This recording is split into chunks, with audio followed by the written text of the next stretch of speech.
Okay, today I'm going to be putting my own arm in a vacuum chamber. So the number one request I've had, I think, to put in my vacuum chamber is myself. Okay, but I can't use my normal vacuum chamber to do this because the hole on the top is too big. So I've got this special jar here that I've installed my vacuum hose into, and then I'm going to stick my arm in this end and try to get a good seal right here and see if I can seal it well enough to get a good vacuum in there. So first I'm going to be putting my arm in the vacuum chamber to see what happens. And then after that, I'm going to be sticking the vacuum chamber onto my stomach area to see what happens there, to see how it's different than the arm area. So I am a little nervous to do this. I've done some research on this to try to figure out what's going to happen. I know there's going to be some swelling. My arm hopefully won't explode. Okay, here's my membrane where I can stick my hand in. Let's give it our first try. I'm really nervous. Okay, my hand in a vacuum chamber. 3, 2, 1.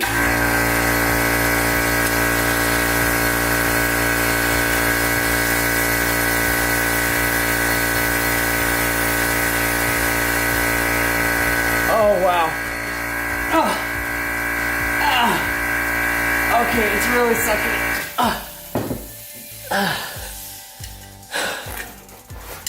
Whoa, look.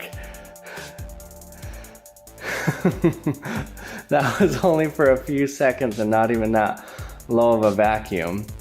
You can see already the blood starting to come out and my hand starting to swell. Wow. That is some crazy stuff. And also it was really hurting my fist because it was like there was like I was holding a ton of weight with my arm like that. So I don't really dare to leave my arm in much longer than that. First, I'm scared that I'm gonna crack my arm or something with all the pressure of it sucking my arm into the end of the bottle here. And then also, my whole arm, all the blood was getting sucked out of it right there and it was really hurting.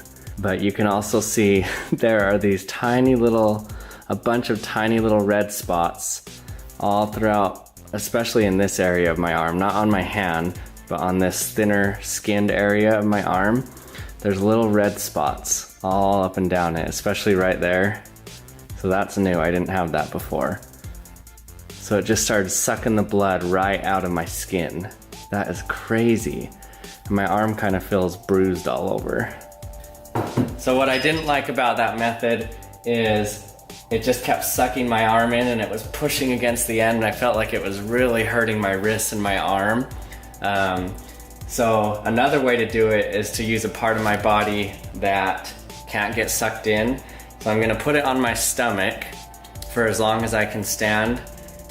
This is similar to if you've ever heard of cupping.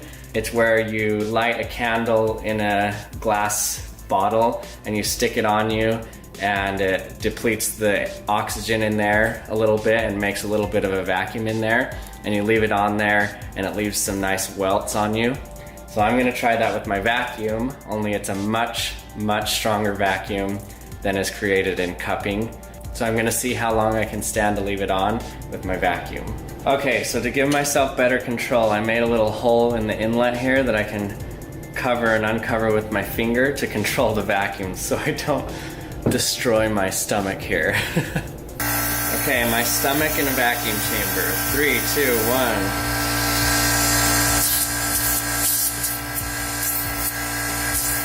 Oh man.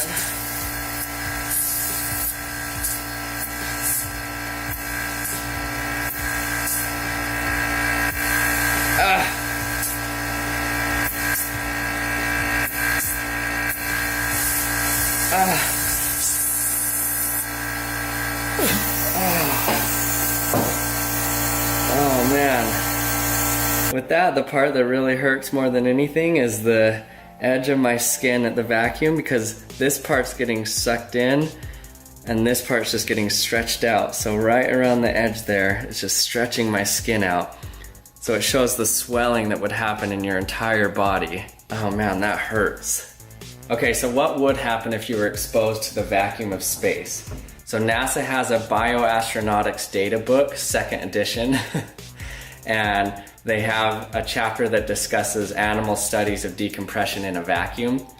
So what they say is that you would remain conscious for about 9 to 11 seconds. After the initial rush of gas from your lungs during decompression, gas and water vapor will continue to flow outward through the airways, and this continual evaporation will cool the mouth and nose to near freezing temperatures. But the remainder of the body will also become cooled, but more slowly. And then in a rapid sequence thereafter, paralysis will be followed by generalized convulsions and paralysis once again. So during this time, water vapor will rapidly form in the soft tissues and in the venous blood, and this water vapor will cause great swelling in the body, perhaps twice its original size. So your heart rate will rise initially but will fall afterwards. Your arterial blood pressure will also fall over a period of 30 to 60 seconds. Your venous pressure will rise due to distension in the venous system. So due to the increased pressure in your venous blood, there will essentially be no circulation of your blood through your body. So it's very unlikely that a human exposed to a vacuum will have more than 5 to 10 seconds to help themselves. So needless to say, you do not want to be exposed to a vacuum. It's not quite the explosion that they show in movies sometimes, but you would swell to about 2 times your size. You would go unconscious very quickly and most likely die. So stay safe, kids. Whenever you go to space, always wear your spacesuit.